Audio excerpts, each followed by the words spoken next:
Counter-Narrative News, bringing you daily news today on Monday, the 6th of March 2023. In Colombia, in the southern region of Caqueta, in a town called San Vicente del Caguan, some 4,000 protesters have been opposing the Emerald Oil Company's neglect and exploitation of their land and labor of these dozens and hundreds of communities which these 4,000 poor peasant protesters represent. They are so indignant and upset at the oppression and exploitation that they are going through as a result of this looting capitalist oil company that they took hostage 79 police officers and 9 employees of the oil company.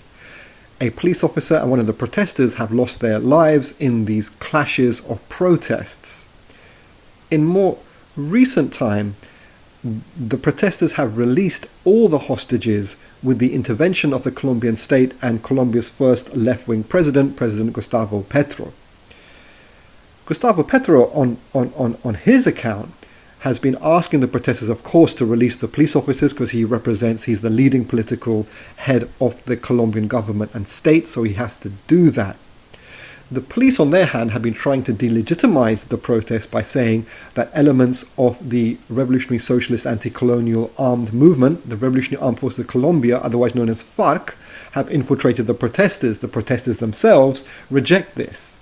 However, the presence of tens of thousands of leftist anti-colonial socialist guerrilla in the jungles and countryside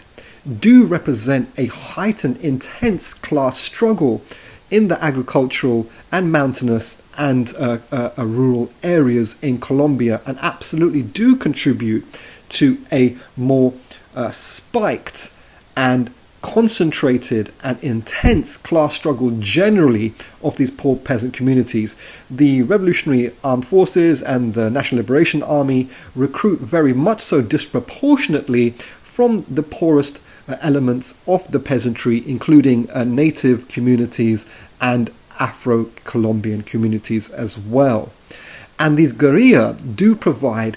that to these communities which the state and the government fails to. So there is no medical clinics, there is no education, there is very little infrastructure, and it's around these things that these 4,000 poor peasants have been protesting against the oil company, demanding they build schools, demanding they build infrastructure and roads, etc. Because the argument goes, if you're going to exploit and oppress us, then some of those profits that you are stealing from us should be returned back into the community. It's a socialist type of direction of demand and advocacy.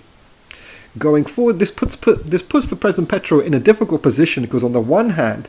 his leadership does kind of encourage an intensification of the class struggle, but also this then collides with the nature of the Colombian state, which is still very much embedded in the global capitalist colonial global alliance that's led by the leading European neo-colonial powers, very much Washington and Britain and Spain and others. People like Shell and British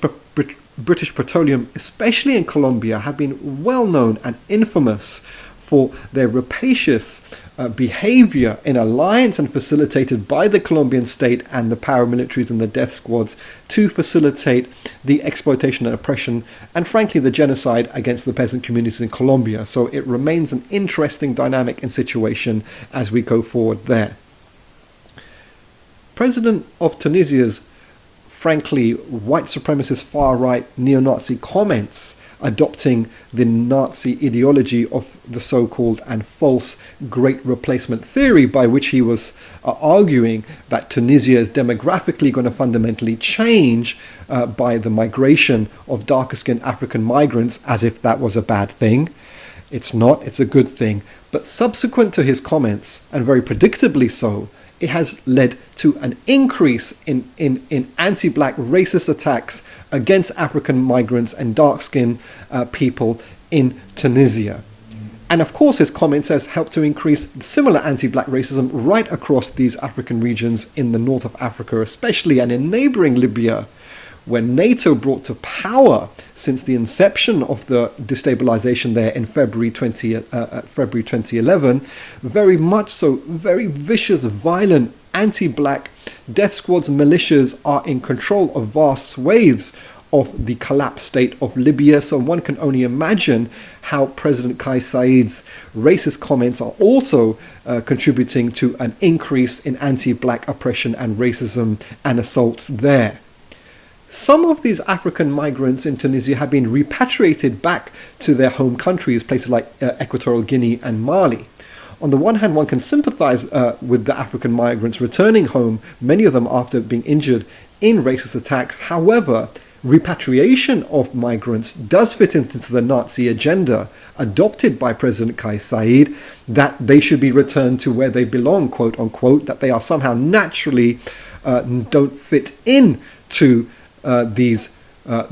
framing, this false construction of Tunisia as some kind of white supremacist oasis in North Africa. President Kais Saied's comments comes hours after meeting far-right Italian leader Meloni, and President Kais Saied is also increasingly allied to the type of political authoritarianism in his alliance, increasingly with leaders like Putin in Russia, who are espousing exactly such Nazi ideology across the world. Finally, in Britain, the Tory party, while it continues to go into greater chaos and crises and split as a result of the conceited nature of their right-wing oppressive rule, not least in their gross structural systemic negligence that led to 500,000 deaths through the COVID pandemic, disproportionately impacting the poorest working class black and brown communities, are seeing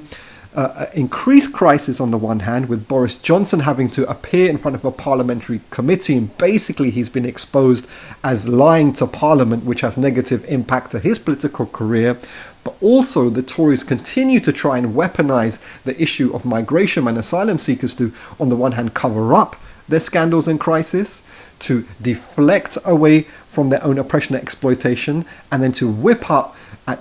the British population, which the British population seems to be largely acquiescing to be scapegoating the most vulnerable people coming here. So what they're trying to do now in a new bill that's going to be presented by Suella Braverman, one of the far-right crazy ministerial leaders of the Tory party, on Tuesday, they're going to present to Parliament that they want to stop the legitimate right of asylum seekers arriving to the island of Britain on small boats to not even have the right to apply for asylum in this country, which is their absolute right.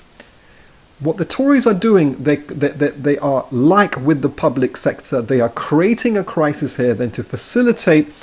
their friends making super profits on the basis of this regime, this colonial, vicious, racist, violent border regime, in which they can make more money in terms of basically a system of incarceration and oppression and attempted expulsion. That's Counter-Narrative News, bringing you daily news. Please do continue to support us by encouraging your friends and contacts to subscribing to our YouTube channel and following us on Twitter at @counter_CNN. We wish you a fantastic day and week. Thank you.